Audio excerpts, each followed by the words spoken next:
Welcome to Step into Abundance 360 podcast. I'm your host, Sophia out DTM. Every one of us wants to have abundance and prosperity, a life full of meaning, purpose, and success. But most people focus on lack. Do you realize that the law of attraction does not give you what you want, but what you think, feel, and believe? Yes, our mindsets matter.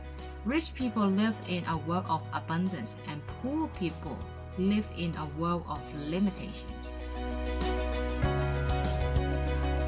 I created this bilingual radio program for young professional, entrepreneur, business executive, and those who seek abundance in their career and lifestyle. In this podcast, I will be interviewing the entrepreneur, professional, and elite from all walks of life in our community. We can all learn and get inspired from them. Surrounding yourself with people who have an abundance mentality, align yourself with the sense of possibility and security for our mind, body, and soul. Eventually push past your comfort zone and take things to the next level. And now, let's get started. Hi everyone, welcome to Step into Abundance 360 podcast. My name is Sophia Ao, your host. Today we have Valentina Dudos with us, and Valentina is Hong Kong's leading authority in transformational relationship coaching and acclaimed public speaker. Her TEDx talk on embracing unconditional love is one of the most popular talk among all Hong Kong speakers, and currently having been viewed by more than 75,000 people in Hong Kong. So welcome on the show, Valentina. Hello, Sophia. Hello, everyone. Thank you so much for having me. Welcome. So what is the meaning of your name? Is it related to Valentine's Day? Because the first impression that I have with your name is it related to Valentine's Day? Actually, yes. My name is the female form of Saint Valentine's, right? So Valentina is very much related to love. And I was joking with a client the other day that she was saying, "Oh, you've made such a big difference in my life. You're like a godsend." And I said, "Well, I don't know if you know, but actually my last name actually means a gift from God." So there is a lot of meaning, and I think this is the way that the universe is showing me what my life purpose is, that I can help people find more love in their life. Definitely, that's a lovely name. So how did you become a relationship coach? Because I know that at the very beginning, you were the account manager, right? So what inspired you to make the change? I was, like most people in Hong Kong, I was working in a corporate career. I spent 18 years doing advertising, which I loved. It was fantastic. It was really good, a good way of connecting people. I've always been passionate about communication, about creating relationships and building strong foundations with all the people in my life. The reason I was interested in this area of relationships and love, obviously for my own purpose, for my own development as a person, but it all started actually when I moved to Hong Kong, because as you probably know, there is a lot of, people see Hong Kong as a difficult place for dating and for relationships. So I had a lot of amazing female friends, both from Hong Kong and overseas, that were constantly telling me, "Oh my God, it's so difficult, cannot find anybody to date, I can't find a relationship." But my experience, even though I was in a relationship at the time, was a little bit different, maybe because I wasn't looking. I met a lot of people, men and women, who were very interested in relationships. Everyone wanted the same thing. However, it seemed that there were some mental barriers, there were no physical barriers. Of course, you meet people and you don't get on with them sometimes, but as you know, it's all about mindset. And I didn't really know much about it. I had absolutely no idea about it. In reality, I just came up with this thought that I would like to be a relationship coach completely randomly. I didn't even know relationship coaching existed as a specific area of work. So I Googled it. The short answer to your question is I Googled it. And luckily, because it was something that I felt really connected to, the idea that people struggle so much in an area area that technically we all think it should be easy. Everybody believes that, we should know this relationship stuff. However, if you dig a little bit under the surface, and this is what I have discovered in the last 7 years since I've been a relationship coach, is that it is really a misconception and an unrealistic expectation that we know how to be in a relationship, because actually we do not get any formal education. That's true. Right? In school, No they one don't teach teach us. us. Exactly, right? We don't go to school to say, hey, this is how you resolve conflicts. What we learn is how to block ourselves, how to become more introverted, how to not express our emotions, which obviously from a relationship perspective is not great, because if you're upset with your partner and you're not telling them, nothing will be resolved, nothing will ever change, and you will grow more and more resentful towards that partner. So that's clearly not a particularly good relationship strategy if you want success. This is a bit like working in any kind of job, wanting to be paid better, but never actually telling your boss that you want more money, that you think you deserve more money. And then eventually you're going to leave because you think, well, the only way I'm going to make more money in my life to be more successful, more abundant, since we're talking about abundance, would be for me to go and get that somewhere else. But maybe you don't have to leave if you are able to express and to justify all the reasons why you really could be promoted or get more money. I really started doing a lot of research in this space, and I realized that people don't find what they're looking for because in reality, they don't really know what they are looking for. That's very interesting perspective. Like people don't know what they're looking for. So how can they find it? Well, for everything in life, in order for us to create the reality that we want, we need to have clarity of vision, which means we really need to be able to almost like see exactly what we want our life to be like. But unfortunately, because we are not trained how to do this properly, what we do is we look at other people and we think, I want a little bit of what he's having and a little bit of what she's having. But because we cannot put ourselves really in that situation and we don't create a consistent vision of all the aspects of our life, we are only partially successful. So if you were to take the parallel with our professional lives, right? All our education, if you think about it, is actually around making us better at work. So in school, what they ask when we go to school is like, what do you want to be when you grow up, right? And they mean not, I want to be kind, sweet, and nice and in touch with my emotions, but I want to be a banker, or I want to be a doctor, or I want to be an astronaut, or whatever. So it's more expressing or preparing us to embrace an identity that is expressed through our professional choice, so to speak, or our professional skills and abilities. We're not really educated to think of ourselves, I want to be, I want to be a great husband, I want to be a fantastic, of course, the society makes us think that that's what we need to be, that we have to be perfect in all parts of our life. But for people to really achieve their goals, as we know from these areas in which we are very well educated, we need to have SMART goals, which means specific and measurable. We need to approach our relationship life, our personal life, with the same strategic mindset. And of course, the first thing that you create when you put together a strategy is like, okay, where do we want to be? That is the first question, the vision, right? Where do I want to be? I want to have my dream job, or I want to have my dream relationships. It's exactly the same approach. But first of all, you need to be able to visualize that, and you need to be able to believe, to have faith in yourself, in your ability that it's going to work. And this is exactly why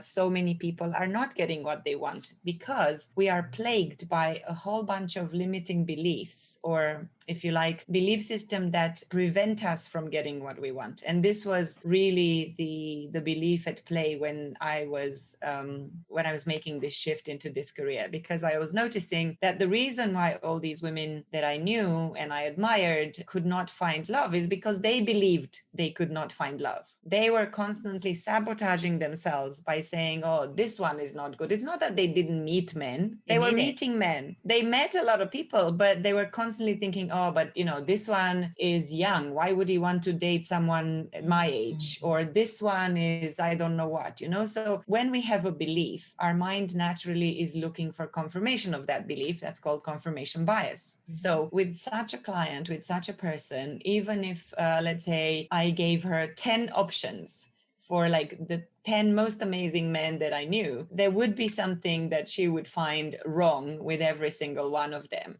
which is why I don't believe in matchmaking, by the way. I think it is all about the mindset, how you see, how you your Exactly. perspective. That's right. So if you believe you can find, you will start, you will start noticing all those signs that, yes, people are interested in you. People are really nice. People really do want relationships. So, having an abundance mindset versus a scarcity mindset. A scarcity mindset is, oh, there are no men available. Like nobody. I'm never going to meet anybody in Hong Kong. And I know several people, dear friends of mine, who've decided to move away from Hong Kong to other places because they thought I can never meet a guy here. Really? Oh. Only to find that grass was not greener on the other side at all. If they have the same mindset, whenever they go, it will be the same result. Exactly right. Exactly right. The way I approach my work with the clients is like, I cannot change the environment, right? I cannot change, for example, the fact that right now there are no new people that are coming into Hong Kong, right? For a year, it's like we're living in an isolated village on top of a mountain, right? Because there are no new people coming in, correct? Then, we're calling this the dating pool, which is a little bit like, the talent pool in a work environment. And these people, of course, continue to believe that if until now Hong Kong was a difficult place to find love, now with no new arrivals, it's like really quite limited. It really is like living in a village. But what can change for a person is their mentality, their mindset about this. Just because there are no new people coming here, there's still 7.5 million people in Hong Kong, right? So changing this, giving them a perspective to say, look, ultimately, you don't need 7 million people. You only need to meet one. And to meet one that suits your desires or matches your vision, you simply need to know what that vision is. I literally did a session like this with a client that I've been working with for a couple of years now, yesterday. And we were talking about the fact that she's had a whole bunch of different relationship experiences. And in the beginning, she was like, oh, but I can't meet anybody. And even she met lots of people, so obviously that belief was conflicting with the reality all the time, because she was like, oh, I can't meet anybody. But every time I saw her, she would say, well, I've been on a date with this guy and with this guy and with this guy, right? So actually, there is an abundance of people who want to start something, but she just couldn't see how they made sense. So yesterday, we kind of started putting all the pieces together, and I helped her see that ultimately there is a map here. You can create a map of your ideal relationship so that you use it as a vision board based on all these different experiences you've had in the last couple of years. And she was like, wow, okay, I never thought about it this way. Yeah. So suddenly, just by giving her that perspective change, she was able to see that there were a lot of options. There was a lot that she had learned from these experiences. So it wasn't like, oh, I need to move, go somewhere else. It was more like, okay, every single person that I've dated have taught me something about what I really, really want. And when this lesson is complete, then everything will fall into place. Exactly. I think it is how we call blind spot. When you're in that relationship, normally we cannot see like what's going on around us. We need somebody who has experience to point the right direction so we can see it through and see it clearly. Yeah, you're right, because we cannot really see ourselves and our beliefs, this belief system really almost like directs us towards finding reasons why that belief is true, right? Even if someone comes and says, not as bad as you think, right? It's not that you can't meet people. You just don't meet the right person, but that's a completely different story. If you say, I can't meet anyone, and you have 3 dates every week, how is that not meeting anyone? So you're right, it is a blind spot, and this is the fundamental work that I do with all my clients. I help them shift that perspective to show them that they have an abundance of options, that there is a lot of opportunity surrounding them everywhere. They just need to see it. So it's almost like these people are standing in front of a tree full of apples and going, no, I can't find any apples. And then I just get them, almost like to pull the blindfold off their eyes and said, but what about these apples? And then they go, oh, wow, they were always here. Exactly. So it is very meaningful work that you're doing to empower women to find their true love and true soulmate. Exactly. Well, that is my mission. That's your mission. Awesome. So when we talk about the mindset and talk about the misconception, so talk about limited belief, right? So could you name some more else like what kind of belief or what kind of mindset that limit our relationship choice in Hong Kong? Oh, one of the kind of most damaging limiting beliefs that I see here in Hong Kong is I'm too old for love. As you know, there is, especially in the Asian culture, but not just in the Asian culture, there is this belief that there is a category of women called the leftover women. I don't know the Cantonese name, but I'm sure you know what I mean. 中女, like Zhong middle Loi. age, middle age woman.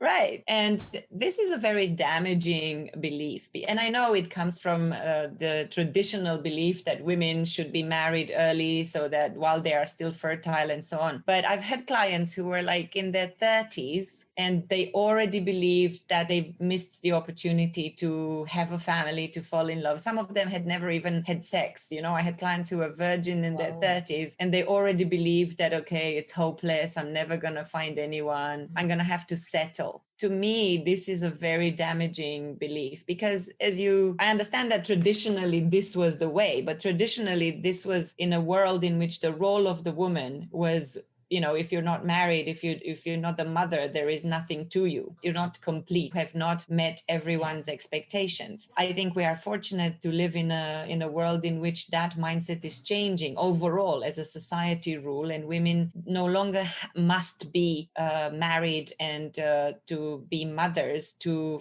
feel that they have met everyone's expectation. I know many of my clients are telling me there's still pressure from their families to bring a boyfriend, but I love that there is such a huge conflict in the same culture that causes this problem. So I'm sure you probably relate to this, but many of my female clients that grew up in Hong Kong, China, or pretty much anywhere in Asia tell me that, you know, when I was growing up, my parents didn't really encourage me to date. So they were saying, you need to focus on school, you need to focus on your professional career, leave the boys. Boys are bad, not good for you, right? That's true.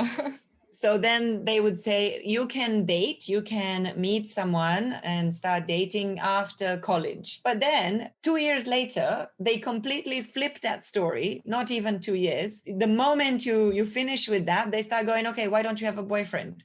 Why don't you have a husband? When are you getting married? So you're like, wait, what? Until now, you have given me the message that for me to be accepted, for me to be a good girl, I need to focus on my career. Now, all of a sudden, I've done all that. You know, I tried my very best to listen to you as my parents, to work hard, to be successful, to be independent, to have my own career. And now all of a sudden you're telling me that I'm still not good enough because I'm not married. So it's almost like you've completely flipped the story. I see a lot of damage, if you like, that comes from this it's a society belief, but this society belief is really planted in our heads. And of course, this really creates a lot of quite negative consequences, because if you feel constantly under pressure that you need to have something that you don't even know where to start, right? You've never dated anyone. I have clients who told me, you know, when I used to see a guy that I liked, I used to hide because I absolutely did not know what to do. I've never talked to guys. Some of my clients grew up in girls only schools, right? So they had almost zero contact with a person of the opposite sex. So of course they were shy. Of course they didn't know how to handle relationships. Of course they fell head over heels with the first person who even said hello to them, and then they got their heart broken. So like everything else that we do for the first time is not going to be easy, and it's probably not going to be extremely successful. So the fact that culturally girls are not encouraged to learn through practice, through trial and error, how to be in a relationship, this belief has limited a lot of women who have ended up very successful, but very, very lonely. That's true, because I have some friends, they are facing the same problem and they are in like 35, but they're still looking for a right man in her life. But it is and they're hard. already panicking, and they're panicking. Yeah. I know so many of them who go, oh my God, I'm the only one who I'm not married. My parents, every time I go to a wedding or a family gathering, everybody puts pressure on me. And of course, the more people ask and they say, oh, you know, how come you're single? The meaning that we make of it in our head is, oh, there must be something wrong with me. People find it so we think that it's so easy for others. And then naturally we think, well, if all my friends were able to find boyfriends straight away, like really quickly, or they get into relationships really quickly. What is wrong with me that I cannot do the same? So this is the damaging, limiting belief that because of my age, because of my body shape, because of, I don't know, my race, because of where I come from, all of these are seen as barriers to finding love. Whereas I had actually quite a few clients, maybe a couple of years ago, I don't know, there was a trend back then, a few Hong Kong clients who were coming to see me because they thought, well, I'm too old to be able to date a Chinese man. So now I have to kind of settle for maybe foreign guys because they don't care so much about the age. So then they were saying, I come to you because, you must understand what foreign guys want. So it was quite funny for me that they thought I had the key to men's heart.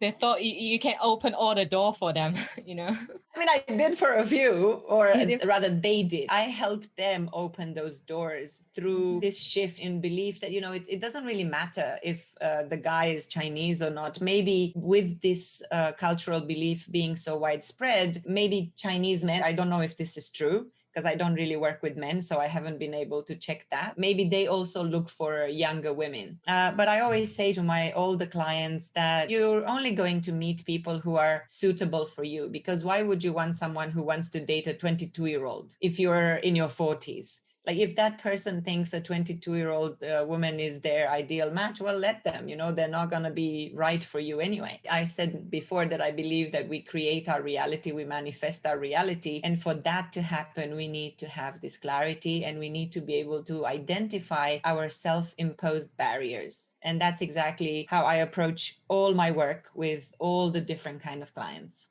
Yeah, I think it is related to NLP as well. It kind of help your brain to reprogram your brain. So Absolutely. Because when we grow up, we are surrounded by many factors, maybe family, friends, maybe media as well, teaching us how to, be in relationship, what to do, what not to do. So somehow we are formed in that we are stereotype. Programmed. We are absolutely programmed. You mentioning NLP is perfect because I'm fascinated by NLP, and it really is such a beautiful methodology that allows me really to shift my client's reality. Because sometimes I'm in session with the client, I'm also a hypnotherapist, so I have a lot of different ways that I use, different techniques that I use to help my client shift their reality into a positive, progressive perspective. And sometimes I use hypnotherapy to help them overcome traumas from the past. Other times I use NLP, and NLP, people don't really know that we're doing something. Sometimes I spend an hour with the client, we're talking through stuff. I follow obviously techniques that are just conversational. And at the end of the session, they go, oh my God, I don't know, we didn't do anything, but I feel so much better.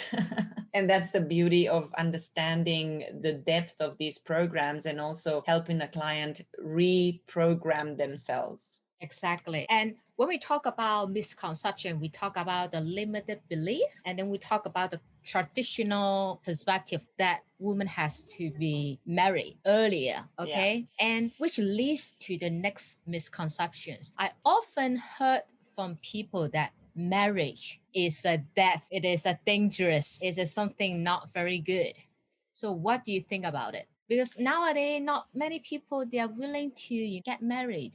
Marriage is an institution that has, in my opinion, been created by the society to keep people in line in a way, right? And I think there is a difference between marriage and commitment. So there are two aspects to it. I think every human being wants to have a partner, because we are created to be interdependent. We need someone there to show us who we are, to help us grow. So I always say that for me, relationships are people growing machines. So having a partner with us at any point in our life, or people in our life in general, but a romantic partner in particular, helps us grow and helps us create a different, deeper sense of our own identity. So we get to know ourselves through being in a relationship, because our partner is a reflection of us in so many ways. So we learn. So I'm obviously a big believer in relationships and in the fact that we need to approach relationships as a school in themselves, right? Now, marriage is something that is not an internal need, so to speak. We do need commitment. We need to feel safe. Relationships make us safe, make us feel that there is someone there. We're not alone in the world. So both mentally, emotionally, physically, having a person in our life really helps us stay balanced, stay happy, stay healthy. People who are in relationships, they sleep better, they live longer, and so on. They have less health problems, they have less stress, because they have someone there who they can release all of this negativity with. We can vent at each other and we can support each other. Now, marriage, on the other hand, is kind of a different story. To me, marriage is an external construct, in the sense that for the society to function, people need approval from others. We need to be accepted beyond our own partner by the others, because we are also very, we are not in, like I said, we are interdependent creatures, which means that we need to belong to a tribe. We need to belong to a group of people. And in some ways, the institution of marriage justifies our role in that society, in that tribe. So therefore, marriage, why do we make weddings such a big deal? Why do we have to have 500 people coming to see that we've gotten together? It's not exactly rocket science. Animals get together all the time. So it's not, they don't have to have weddings all the time. But we really rely on the tribe around us, the society around us, and we want their approval. That's why we make such a big deal out of it. Now, personally, I don't believe in the concept of marriage. And the reason for that is I don't need a piece of paper to confirm that I am committed to my partner. And I believe that if a couple stays together without marriage, their commitment is actually stronger. So I was in a relationship for 19 years. And I didn't get married on paper, right? But everybody, all my clients, not everybody, but sometimes people would ask me, well, how do you know what it feels like to be married if you've never been married? And my answer is, well, I don't know if the piece of paper is the real big deal. I don't really need the government to tell me if I should stay or I should go, Ultimately, it's my decision. And the fact that I choose my partner every single day, I choose our relationship every single day, because I can go. Technically, I could pack my bags and go every single day. And yet for 19 years, both of us stayed in that relationship through all the difficulties that are normal in every relationship. A marriage can be a trap, can be like prison or death if you stop trying, if you take it for granted, if you believe that, okay, now that I'm married, I can just ignore my partner. Yeah. So I don't have to work hard anymore, right? But freedom inside a relationship is so much more powerful. Like I was saying earlier, having a partner helps us grow. So knowing that I can be myself with my partner, that I can grow and they will grow with me, it's a much more powerful experience than the fact that we signed a piece of paper at some point in our life. Exactly. So, if people want the social approval of marriage, and if they want the security of a legal contract, because this is what the piece of paper is, a legal contract, sure, they can have it. And of course, it plays a role if you want to have children and if you want to protect yourself, your family after death, and so on. There are many reasons why the piece of paper is very meaningful in many life situations. But, it's a mindset. Again, if you think that a marriage is a prison, it's going to feel like a prison. If you think that being with someone is an opportunity for you to grow together and to have an amazing life and to have adventures and experiences, then it's not going to feel like a prison. Exactly.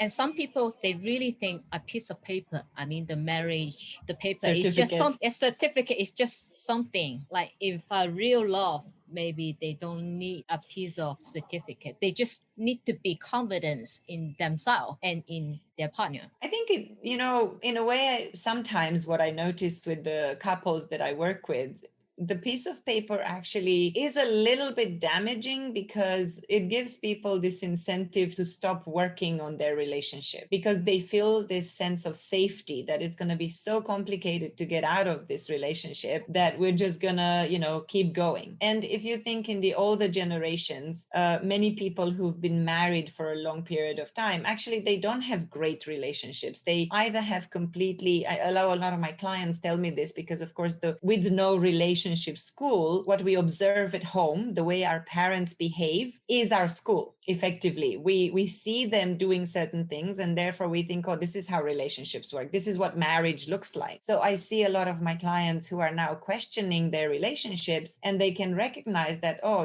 mom and dad, their mom and dad, they pretty much have separate lives. Yeah, they're married, but they don't really do anything together. They don't have any connection. They don't show affection to each other. They barely talk. It's almost like they are roommates. So sometimes if they only roommates because they have that piece of paper and they believe somehow that if they divorced, it would be a shame, disaster for the children. A disaster for the children. But I think most of it is because they're afraid of being alone, and also because they think everybody else will blame them, because of this whole social acceptance. I mean, thank God that divorce is not such a big taboo anymore, right? Because people can get out of relationships. But like I said, like everything else in life, marriage is what you make of it. You can have the most amazing marriage without the piece of paper, or you can have the most amazing relationship without the piece of paper, and you can have a terrible relationship with 3 pieces of paper. I mean, who cares? I think the quality is something that matters, like the quality with your partner, your better half. Exactly. Well, I don't know if they're better, but it's to me, I define this as commitment, because commitment is a continuous expansion of energy, right? I think relationships are all about energy. What I give to you, you give back to me. And if it's unequal, if it's imbalanced, then we're not going to have a great relationship. So if the piece of paper makes people less committed because they take each other for granted due to that piece of paper, I think it's damaging their relationship. But if you get married and you want to have the piece of paper for the sake of your children, to make sure that you get,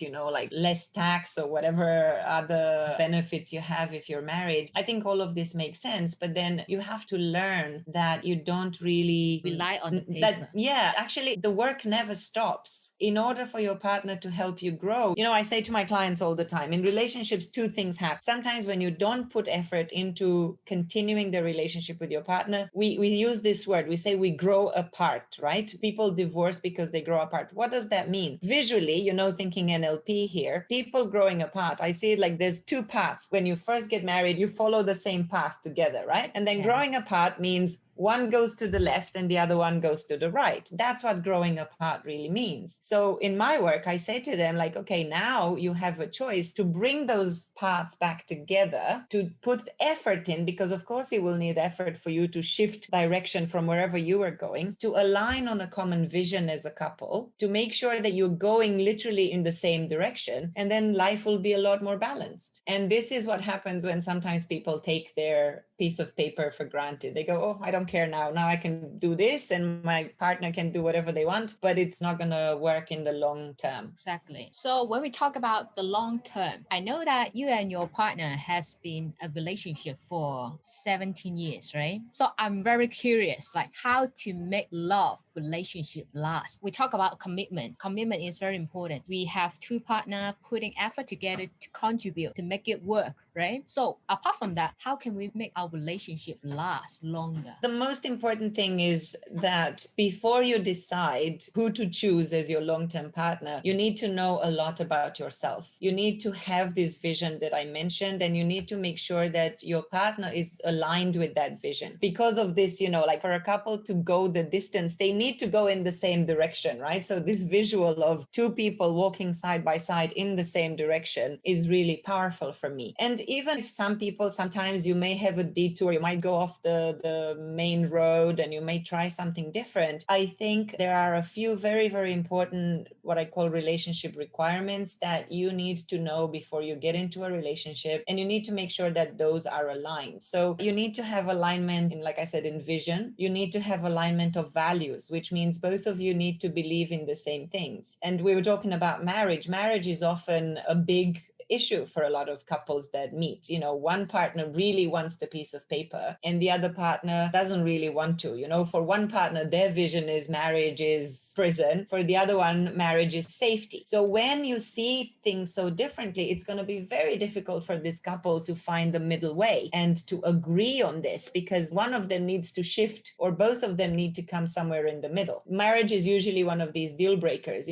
because my partner and I, we were together for such a long time. time, because from the very beginning, we knew that we didn't want to get married. So that was never a problem. It was never like, oh, but I think you should marry me. And maybe he would say no. We were both very aligned from the beginning. In the beginning of a relationship, what I teach my clients to do is to identify their requirements, these non-negotiable requirements that are maybe marriage, children, I don't know, adventure, exploration, independence, respect, generosity, and so on. So I know for me, my core value is independence, which means that I could only be in a relationship with someone who can respect my independence, can support me in being free within that relationship. But if I was with a partner, if I met a partner who would maybe stop me from, why are you dressing like this? Or why are you friends with this person? So if they were starting to stop me from being myself, that would definitely break the relationship. So if you have alignment on your vision together, like, okay, if we want to be together, but we don't want to get married, we want to be together and don't want to have children. If you align from the beginning and you're both authentic and true to yourself, you have much more chance that the relationship will be successful in the long run. Of course, people change throughout a lifetime, but you adjust to each other. At least you respect each other's wishes. Then you need to have what I call compatibility. The compatibility aspect of it really comes into play in the long-lasting effect of a relationship. Because as we were talking before, we are programmed to see love in a certain way, like we see it in the movies, right? And we think very often, if we look at the movies and fairy tales and all that, many people might think that love means chemistry. Yeah. In the Love sense at the that first sight. yeah. So if you see a person and you are super attracted to them and they're attracted back to you, it's really magical and that's it. Love is that. It's going to last forever. Now, everyone probably would agree with me that most relationships that are only based on chemistry, they don't last for a long time, because chemistry is just lust, is our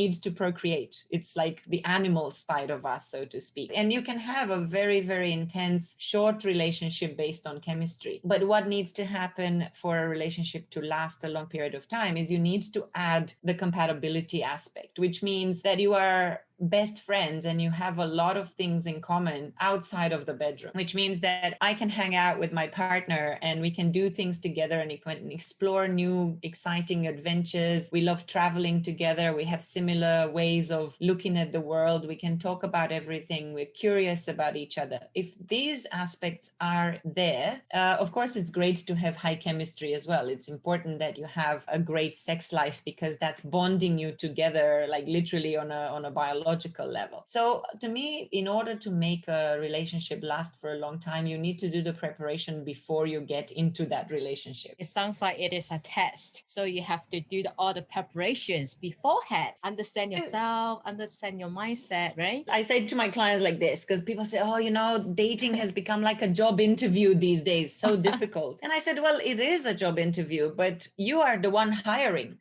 You see, a lot of the times, especially women, we have been educated that we have to be chosen. So many women tell me, oh, well, every relationship that I got into, basically the guy chose me. He decided to be with me. It wasn't really my decision. I kind of went along with it. I let him seduce me, or I let him convince me. So when I tell my clients that actually it is a mutual choice, and if I choose a guy, I have the same right for me to choose him, I always laugh to them. I said, look, we're not chickens that are waiting in the supermarket for someone to pick us up. But this idea that someone has to choose you is a bit like that. It feels so powerless. It feels so passive to just sit there waiting for someone to choose you. Well, I don't want that kind of relationship. I don't want to be chosen. I want to be an equal participant in that choice, in the decision making that happens. And in order to do this, each person needs to know what is their ideal relationship. And also each person needs to do the work to become their ideal partner themselves. Like I was saying to my client yesterday, like, look, if you meet the perfect guy, but you come into this relationship maybe after having grown up in a household where, let's say, your dad cheated on your mom, and as a result of seeing how hurt your mother was by infidelity, you as a child have made the conclusion that all men cheat, that it's terrible, and you always have to be sure that you protect yourself. Maybe you've heard stuff from your mom when she was hurt. She would say, oh,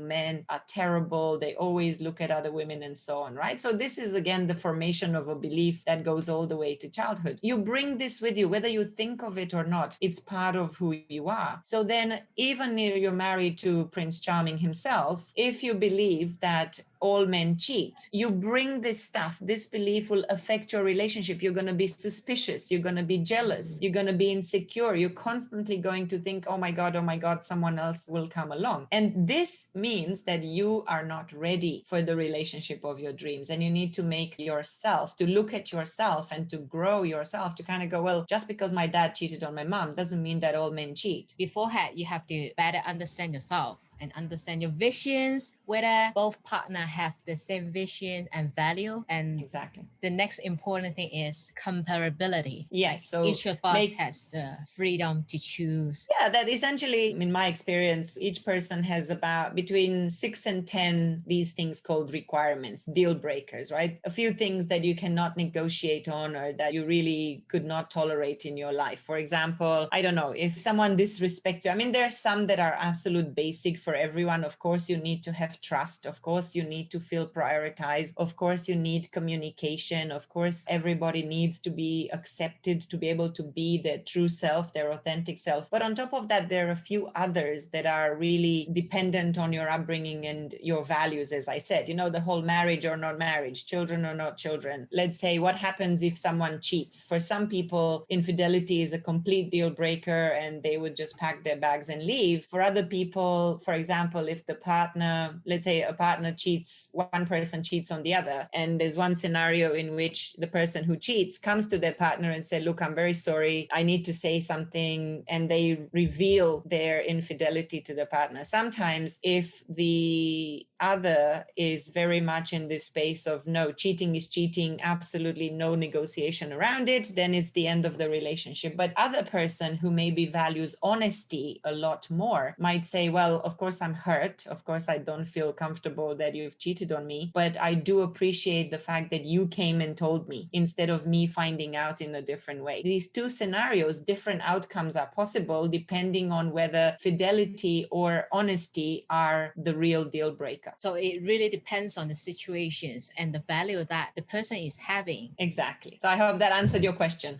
Yeah, it's very good. Like, we learn a lot from here. So could you name one person who has been the biggest influence on your life and why? It's a hard choice, but it will probably be my late boyfriend. So the person that I was in a very long relationship with, because I learned a lot from him, from our relationship. I learned how to love. I learned how to be a better person. Yeah, overall, he's the most significant romantic partner that I've had in my whole adult life. So he has made a huge change for me. Wow, you're so lucky to have met him, and he's so lucky to have you. Well, unfortunately, he passed away, but yeah, he was lucky while he was alive. Oh, I'm sorry to hear that. It's okay. Thank you. At the end, would you have some tips for our audience if they are going to have a date with a person that they're seeing? So any dating tips can you give to them? My number one dating tip is this. Yeah. If for a lot of people go on a first date hoping that this magical Disney-like sensation will happen, that they're going to have love at first sight, that chemistry will be through the roof, and that they immediately will get into a relationship. I think that is not only unrealistic, it's also quite unhealthy, because when that happens, actually all you're experiencing is lust. It's not really love. But so as a result of that, one of the things that I say to my clients is the objective of your first date. There is only one objective. You're going on a first date with only one goal, and that goal is to decide if you're going to have a second date. So basically, I believe in a different strategy. So what we normally do when we choose someone, when we meet people, we do something that is called screening in. Screening in means we have made a choice, let's say from, 10 Tinder matches, for example, and then we have 3 and we go on a date with all 3 and we kind of go, we choose maybe one of them, let's say that is like the most promising one. And then as we meet them, what usually happens is we start seeing some red flags. We start seeing that, maybe a person talks too much about themselves. Maybe that they're being, racist or, not very respectful. Maybe you see your date that is being rude to the waiter or something, like little things. Or maybe that they drink too much on the first date and then just get a little bit tipsy or something. So little things, nothing major. Sometimes we kind of make excuses for them, especially if we like them, if we find them attractive, we make excuses. We go, oh yeah, well, the truth is, yeah, the service in the restaurant was shit. So I can understand that he was a little bit rude to the other person. So these are little red flags. So if something like this bothers you on a tiny level, it will turn out to be a really big deal. So what I would encourage your listeners to do is to listen to that intuition, because that intuition is a really powerful tool to decide straight away. So instead of looking at making excuses or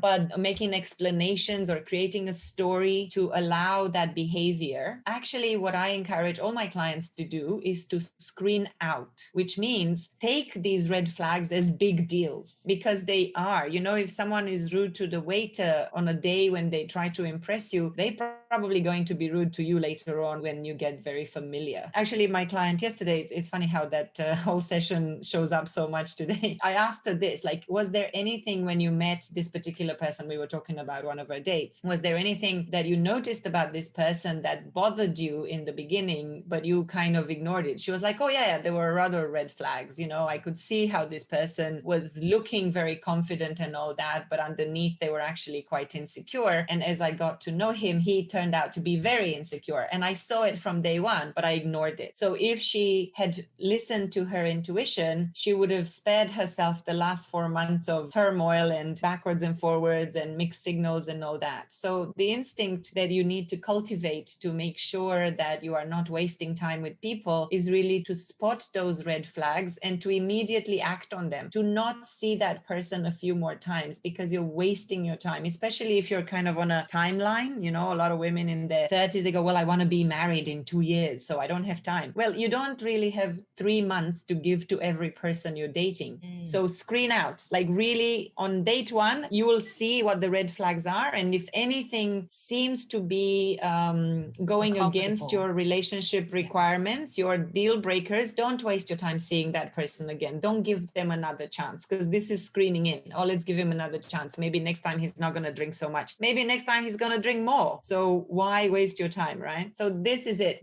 First date is always about, is there enough, or have I spotted all the red flags, and are they things that I can tolerate? Because if they're things that are going to bother me later, it's best not to bother to do it again. Just say, thank you. I didn't feel much chemistry. I didn't feel much connection. Thank you for the time that you spent with me, but I don't see this going further. And that's totally fine. People will always accept that. And I mean, of course, you sometimes have crazy people who think they love you after one date, but you can manage that. That is very good advice. Thank you so much. That is very good advice for our audience to know it before stepping to the next or second or third date. Thank you, Valentina. So lastly, the last question is, if people want to find you online, where can they find you? The easiest place to find me is my website, which is happyeverafter.asia, all in one word. Happy, not happily. So this is how I want all my clients to be, happy forever after. So the website is happyeverafter.asia. I also have a pretty active Instagram presence. My Instagram account is The Real Queen Maker. And I'm also on LinkedIn. I think if you search Valentina Tudor's dating coach, relationship coach, it will appear on LinkedIn. I mean, I will send it to you. And when you publish the podcast, you can put these links in there. I will. Thank you so much for joining us today. And thank you so much for your advice. We learned a lot from you. Thank you for inviting me. It's been a real pleasure talking to you. And I hope people find this useful. Thank you for listening to this week's episode, and I hope you enjoyed it. And remember, keep learning and live in abundance. I will see you next time.